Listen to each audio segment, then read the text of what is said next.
Un t-shirt blanc, une barbe dégueulasse et une coupe douteuse, vous êtes bien dans un épisode de Photomaniac.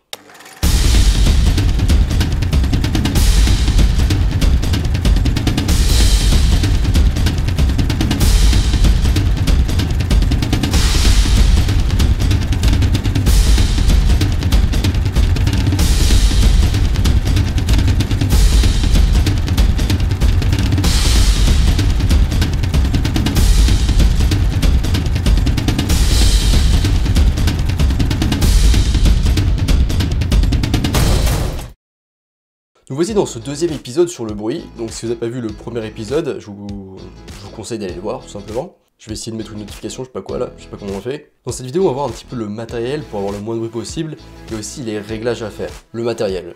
Si vous êtes professionnel ou vous en avez les moyens, il peut être intéressant d'investir dans du matériel, surtout si vous faites souvent des photos en conditions de basse luminosité. Déjà un boîtier avec un capteur type 24x36 ou un capteur moyen format. Alors, le moyen format est moins polyvalent et plus adapté aux photos de portrait en studio. L'idée d'avoir un capteur plus grand qu'un APS-C pour collecter plus d'informations et aussi plus de lumière afin d'avoir tendance à générer moins de bruit sur nos photos et le cas échéant à le traiter plus facilement. Ensuite un trépied pour pouvoir jouer sur le temps de pause plutôt que sur les ISO. Il sera notamment très utile aux photographes qui font des photos de paysage où en général vous n'avez pas trop de mouvement sur vos photos, donc vous pouvez mettre des temps de pause assez longs. Enfin un objectif rapide avec une grande ouverture peut aussi aider. Une grande ouverture permet de faire entrer plus de lumière, d'exposer plus facilement, correctement. Ce type d'objectif est généralement très apprécié par les photographes de mariage qui se retrouvent souvent dans des conditions difficiles où ils n'ont pas trop le choix, ils peuvent pas forcément refaire des shootings. Donc en général ça permet de leur sauver pas mal la vie. Un objectif rapide ça permet aussi d'avoir une faible profondeur de champ et d'isoler assez facilement les sujets. Si vous voulez en savoir plus sur les objectifs rapides, j'ai fait un article très détaillé à ce sujet que je vous mettrai en description. Les réglages. Le mieux est de réduire le bruit au plus tôt. Donc à la prise de vue, et qui dit prise de vue dit réglage. Premier conseil, connaître son appareil. Évident mais souvent négligé, le meilleur conseil et le plus important, c'est de connaître son appareil photo tout simplement. Chaque appareil est différent et il est essentiel de connaître les limites de votre appareil. Pour éviter le bruit numérique, en plus de lire les instructions de votre appareil, vous devez aussi vous entraîner avec autant que possible. Notamment en prenant des photos dans toutes sortes de situations et surtout de conditions d'éclairage. Vous pouvez aussi faire des petits tests tranquillou bilou chez vous, en faisant des photos avec des conditions d'éclairage et des réglages identiques, mais en changeant les ISO. En faisant par exemple 400, 800, 1600, 3200, en regardant la même scène avec les mêmes conditions d'éclairage pour vos tests. Ensuite, regardez vos photos sur l'écran de votre ordinateur à 100%. Autre conseil, évidemment, exposer correctement.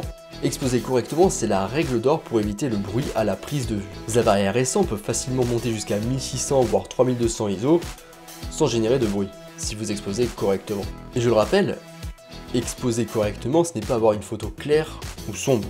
Exposer, c'est capter la lumière. C'est capter assez d'informations pour diminuer le plus possible le bruit, en évitant les ombres et les zones noires dépourvues d'informations. Car c'est dans ces zones que votre appareil photo va générer le plus de bruit. Bien exposé, ça va aussi vous permettre de développer au mieux votre photo et de réduire plus facilement le bruit. D'ailleurs, vous avez déjà peut-être entendu l'expression exposer à droite.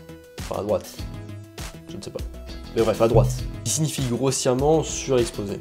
Et en effet, il vaut mieux surexposer légèrement une photo que la sous-exposer. Ça permet d'optimiser l'exposition pour le numérique, de capter un maximum d'informations sans en perdre. Fiez-vous donc au pose-mètre de votre appareil photo, qui est en général vers le dessus du boîtier. Pour exposer correctement, le pose-mètre doit être sur 0. Et si vous décidez donc de surexposer, d'exposer à droite, il sera du coup un petit peu à droite du 0. Enfin, vous pouvez aussi vous aider de votre histogramme. Il faut bien vous rappeler que ce n'est pas un appareil de mesure d'exposition. C'est un outil statistique qui vous donne la répartition de vos pixels sur votre photo en fonction des tons. Je ne vais pas trop m'étendre sur le sujet ici parce que ça demanderait quasiment une vidéo complète, mais je vous invite à aller voir mon article en description qui est beaucoup plus détaillé à ce sujet. Autre conseil du coup, utilisez des ISO bas. Comme on l'a vu dans la première vidéo, enfin pour ceux qui l'ont vu, la principale cause du bruit, c'est souvent des ISO trop élevés. Et souvent pour tenter, de manière un petit peu fausse finalement, d'exposer correctement ou d'augmenter la luminosité. Rappelez-vous que l'ISO n'est qu'un seul des 3 paramètres sur lesquels vous pouvez jouer. L'ouverture et le temps de pause ne sont pas à négliger. Donc la logique pour garder ces ISO le plus bas possible est la suivante. En premier, commencez d'abord, si vous pouvez, par allonger le temps de pause. C'est souvent une solution viable pour les photos de paysage, qui sont souvent réalisées avec des trépieds stables. Donc pas de flou de bouger. En plus en paysage, il n'y a normalement pas trop de mouvements à figer. En deuxième, si vous avez besoin d'un temps de pause très court, dans ce cas, agrandissez votre ouverture ou apportez un objectif rapide. En troisième, si l'élargissement de l'ouverture entraîne une profondeur de champ trop faible, dans ce cas, la lumière artificielle peut être une solution. En quatrième seulement, si toutes les autres solutions ont échoué, dans ce cas, vous allez commencer à augmenter vos ISO. Si vous connaissez votre appareil, normalement vous devrez savoir vos limites. Sinon, essayez de prendre une photo à 800, 1600 et 3200. Et enfin, en cinquième, surtout si vous allez augmenter vos ISO, il faudra post-traiter.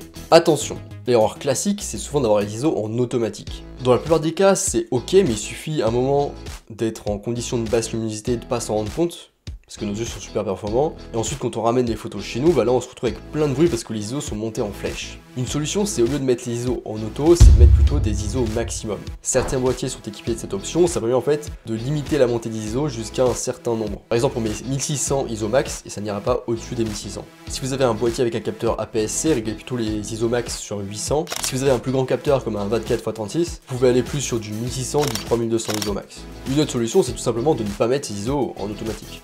Si vous êtes dans des modes semi-automatiques, attention quand vous voulez faire baisser vos ISO. Si vous êtes en mode priorité à l'ouverture, vous allez augmenter la taille de l'ouverture et donc attention toujours à la profondeur de champ.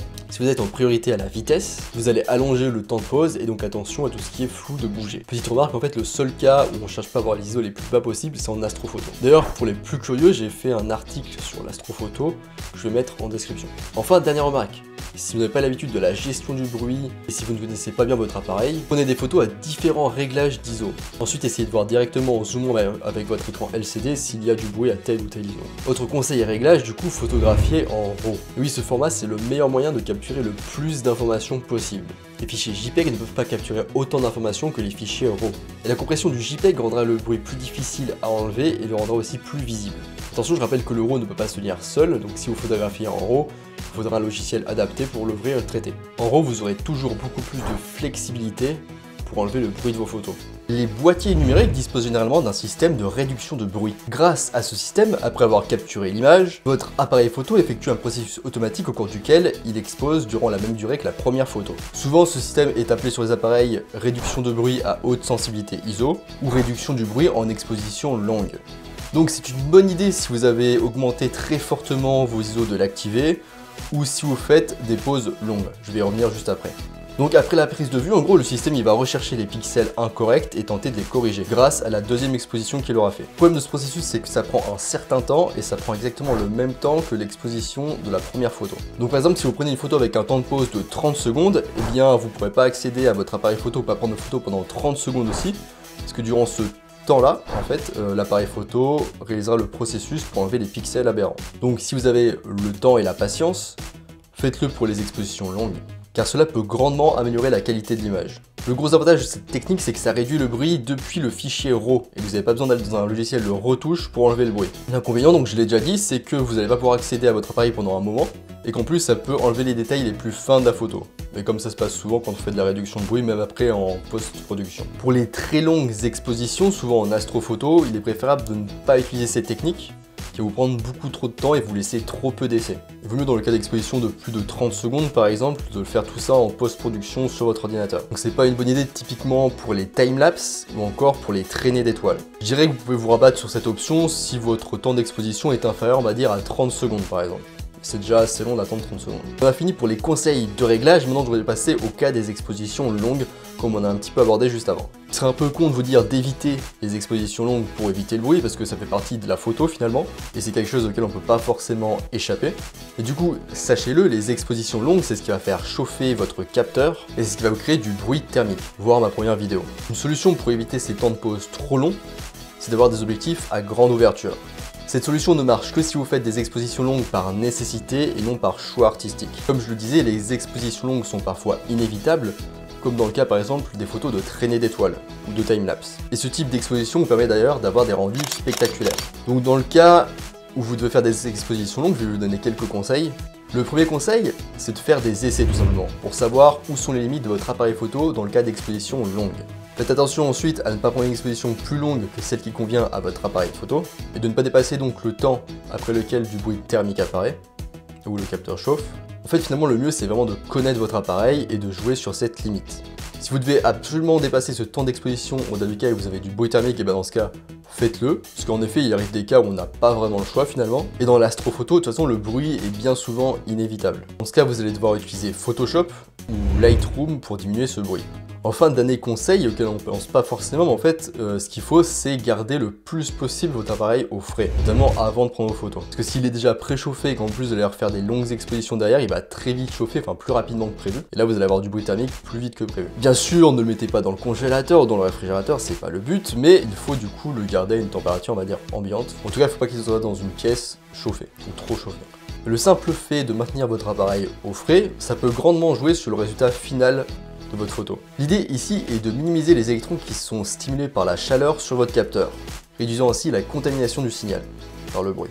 On touche à la fin du coup de cette deuxième vidéo sur le bruit. Si vous voulez avoir beaucoup plus de détails sur le sujet, je vous laisse en description mon article sur le sujet. Donc comme d'habitude, mettez un j'aime, abonnez-vous et activez du coup la cloche.